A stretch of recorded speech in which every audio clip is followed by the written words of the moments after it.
Start. महाराजांचा विजय असो, महाराजांचा विजय असो. गवई बुवा, तुम्हाला काय येते? पेटीवर तबला वाजवून दाखवता? नाहीतर असं करा, पेटीवर तबला वाजवून दाखवा. महाराज, मी वादक नाही. महाराज, मी वादक नाही. मी गवई आहे. मी संगीत गातो. बरं बरं, म्हणा काहीतरी. वा गवई बुवा, वा. तुमचा आवाज तर साखरेसारखा गोड आहे.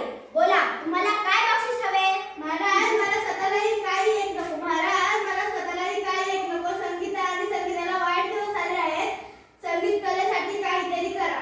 अवश्य अवश्य. काय बरं करावं? हा, छान कल्पना सुचली. प्रधानजी, संगीताला उत्तेजन दिलेच पाहिजे. आत्ताच्या आत्ता दवंडी पिटवा. आमच्या राज्यातील सर्व माणसं गाण्यातच बोलली पाहिजे. कुणीही साधं बोलायचं नाही. सगळी गाण्यातच बोलणार. आज्ञा सरकार. आणि जो कोणी गाण्यात बोलणार नाही त्याला शिक्षा करा. पहिल्यांदा त्याला सुळावर चढवा, मग त्याला हत्तीच्या पायाखाली द्या.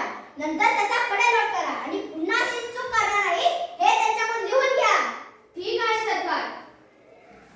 ऐका ऐका ऐका ऐका तुम्ही ऐका. आजपासून सर्व बोलणे व्हावे केवळ गाणे केवळ गाणे आणि तराने चालणारे तत्पलाने. राजा आज्ञा जो मोडील कोणी देऊ सोळावर त्यास दक्षिणी. ऐका ऐका तुम्ही ऐका.